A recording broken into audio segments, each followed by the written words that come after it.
दोस्तों, आप सभी का स्वागत है। ये तो आप सभी जानते ही होंगे कि देवों के भी देव हैं जिन्हें त्रिदेव कहा जाता है और उनके नाम कुछ और नहीं बल्कि ब्रह्मा, विष्णु और महेश है।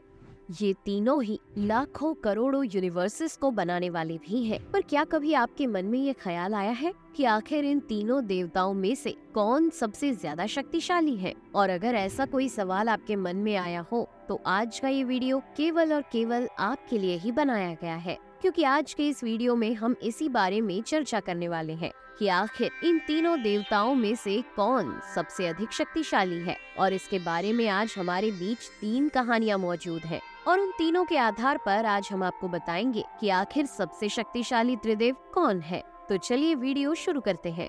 दोस्तों, हमारे पास 4 वेद, 18 पुराण और कई ग्रंथ मौजूद हैं, जिनके बारे में तो आप सभी जानते ही होंगे। इन सभी में त्रिदेवों के बारे में कोई न कोई कहानी जरूर है।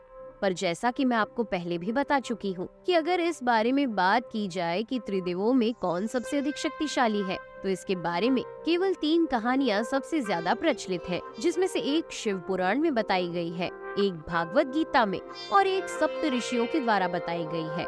तो सबसे पहले बात करते हैं शिव पुराण की कथा की।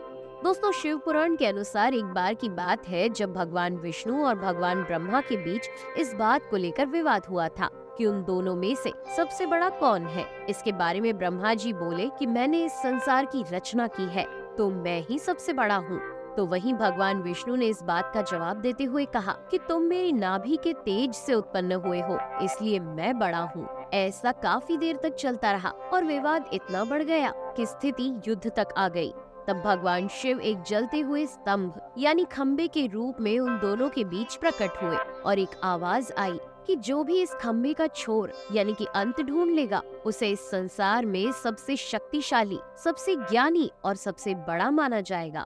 इतना सुनते ही भगवान ब्रह्मा एक पक्षी का रूप धारण कर खम्बे का ऊपरी हिस्सा ढूंढने निकल गए और भगवान विष्णु वराह का अवतार धारण कर उस खम्बे के अंतिम हिस्से को खोजने नीचे की ओर चले गए। पर बहुत कोशिशों के बाद भी किसी को भी उस खम्बे का आदि या अंत नहीं मिला। और मिलता भी कैसे, क्योंकि वो खम्बा भगवान शिव के जीवन का प्रतीक जो था, जिस कारण से भगवान विष्णु हार मानकर वापस लौट आए और भगवान ब्रह्मा हार मानने को तैयार ही नहीं थे, जिस कारण उन्होंने झूठ बोल दिया कि उन्हें खम्बे का ऊपरी भाग मिल गया है। जिसके बाद भगवान शिव उस अग्नि स्तंभ से प्रकट हुए और इस बात से क्रोधित होकर भगवान शिव ने भगवान ब्रह्मा के 5 मुख में से जिस मुख ने झूठ बोला था उसे काट दिया और इसके बाद भगवान ब्रह्मा को श्राप दिया कि आपको आज के बाद से इस संसार में कहीं भी पूजा नहीं जाएगा। और भगवान विष्णु को वरदान दिया कि आपको मेरी तरह ही सम्मान और आदर के साथ पूजा जाएगा। इससे एक चीज तो साफ होती है कि भगवान शिव भगवान ब्रह्मा और भगवान विष्णु से काफी ज्यादा शक्तिशाली हैं, जिनके समान शक्ति इस दुनिया में कोई भी नहीं है। हालांकि ये कथा तो शिव पुराण में बताई गई है। तो चलिए अब हम बात करते हैं भागवत गीता में बताई गई एक और इसी विषय से संबंध रखने वाली कहानी के बारे में।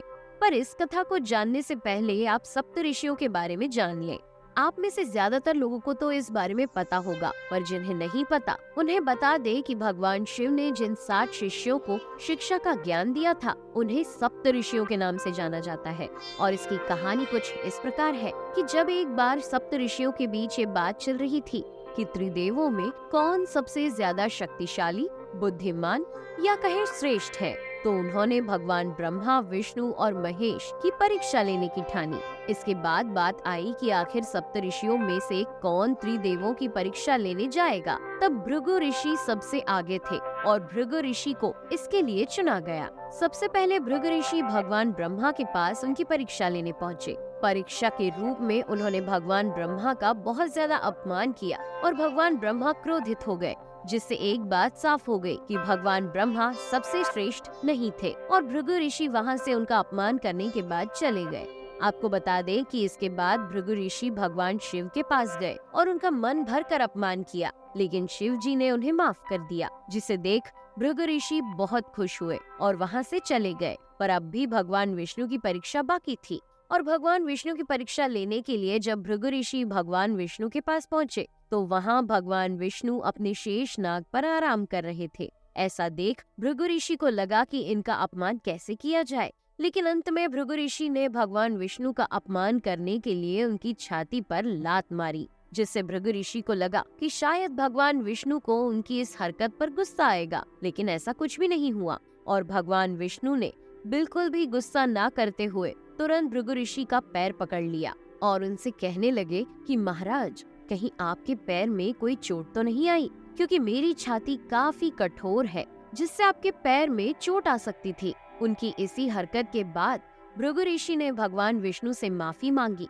और भगवान विष्णु ने उन्हें हंसते हंसते माफी दे दी, जिसके बाद सप्त ऋषियों ने मान लिया कि ब्रह्मा, विष्णु और महेश में से जो सबसे ज्यादा शक्तिशाली, ज्ञानी और चतुर है वो भगवान श्री विष्णु है।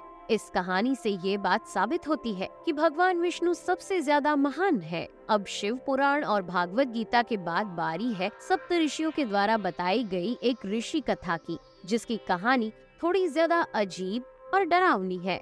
दरअसल बात कुछ ऐसी है कि एक बार जब भगवान ब्रह्मा, भगवान विष्णु और महादेव एक साथ बैठे हुए थे, तब शिव जी के मन में एक ख्याल आया कि अगर उन्हें इस सृष्टि का विनाशक कहा जाता है तो क्या वे भगवान विष्णु और भगवान ब्रह्मा का भी विनाश कर सकते हैं। इस विचार के बाद भगवान विष्णु और भगवान ब्रह्मा मुस्कुराने लगे, क्योंकि वे भगवान शिव के मन में चल रहे विचारों को पहचान चुके थे। मगर कहीं भगवान शिव अपने आप को इस पृथ्वी का इकलौता करता धरता न समझने लगे। इसलिए भगवान ब्रह्मा भगवान शिव से बोले कि अगर आप संसार का नाश कर सकते हैं तो आप उन शक्तियों का इस्तेमाल सबसे पहले मेरे ऊपर कीजिए। इतना सुनते ही भगवान शिव थोड़ा चिंतित हुए, लेकिन अपनी शक्तियों को साबित करने के लिए उन्होंने अपनी सारी शक्तियों का इस्तेमाल एक साथ भगवान ब्रह्मा के ऊपर किया, जिसका कारण ये हुआ कि भगवान ब्रह्मा देखते ही देखते राख के एक ढेर में बदल गए। पर जैसे ही भगवान ब्रह्मा राख के ढेर में बदल गए, वैसे ही भगवान शिव को चिंता होने लगी कि आखिर भगवान ब्रह्मा को कुछ हो गया तो इस सृष्टि की रचना का भार कौन संभालेगा। इस कारण से भगवान शिव भगवान ब्रह्मा को वापस बनाने के लिए अपनी मुट्ठी में उठा ही रहे थे कि तभी उस राख के ढेर से आवाज आती है कि भगवान शिव, मुझे कुछ भी नहीं हुआ है और आपकी शक्तियों के तेज के कारण मैं राख में बदल गया हूँ और ये राख का निर्माण हुआ है, जिस कारण से मैं जीवित हूँ, क्योंकि जहाँ निर्माण होता है वहाँ मैं होता हूँ। ब्रह्मा जी की इस बात को सुनने के बाद पास ही खड़े भगवान विष्णु मुस्कुराते हुए बोले कि महादेव, मैं भी इस सृष्टि का संरक्षक यानी रक्षा करने वाला हूँ, जिस कारण से मैं भी ये देखना चाहता हूँ कि आखिर आपकी शक्तियों का मुझ पर कितना प्रभाव पड़ता है। इसके बाद भगवान शिव ने अपनी सारी शक्तियों का इस्तेमाल भगवान विष्णु के ऊपर किया, जिसके बाद भगवान विष्णु भी राख के एक ढेर में बदल गए। पर इसके कुछ ही मिनटों बाद एक आवाज आई कि महादेव, मैं भी सुरक्षित हूँ और यही हूँ, मुझे कुछ नहीं हुआ है और आप कृपया अपनी सारी शक्तियों का उपयोग करें। जिसके बाद शिव जी के मन में एक नया विचार आया कि क्यों ना मैं अपने आप को ही तबाह कर लूं, क्योंकि शिव जी को विनाश के लिए जन्म मिला है। उनके मन में आया कि जब विनाश ही नहीं रहेगा तो संरचना तबाह ही नहीं होगी और ना ही उसकी रक्षा की कोई जरूरत होगी। इतना सोचने के बाद भगवान शिव ने अपने आप को भस्म कर दिया, जिस कारण से चारों ओर भारी अंधकार छा गया और वहाँ राख के ढेर के अलावा कुछ नहीं बचा। पर कुछ समय बाद भगवान ब्रह्मा उस राख के ढेर से निकले और कहा कि यहाँ राख का निर्माण हुआ है और जहाँ निर्माण होता है वहाँ मैं होता हूँ। जिसके कुछ समय बाद भगवान विष्णु उसी राख के ढेर से निकले और कहा कि जहाँ रचना होती है वहाँ उसकी रक्षा के लिए मैं होता हूँ। और कुछ समय बाद भगवान शिव भी उत्पन्न हो गए, जिसने इस बात को साबित कर दिया कि जहाँ रचना होती है वहाँ उसकी रक्षा और विनाश दोनों ही होते हैं। इसके साथ ही इससे एक और बात साबित होती है कि जब तक भगवान ब्रह्मा जीवित है तब तक त्रिदेवों का अंत असंभव है, फिर चाहे वे खुद कोशिश करें या कोई और। तो दोस्तों, ये था आज का हमारा एक और वीडियो, जिससे हमने आपको बताया कि त्रिदेवों में कौन सबसे ज्यादा शक्तिशाली है। तो अगर आपको वीडियो पसंद आया हो तो लाइक और चैनल को सब्सक्राइब करना ना भूलें। धन्यवाद।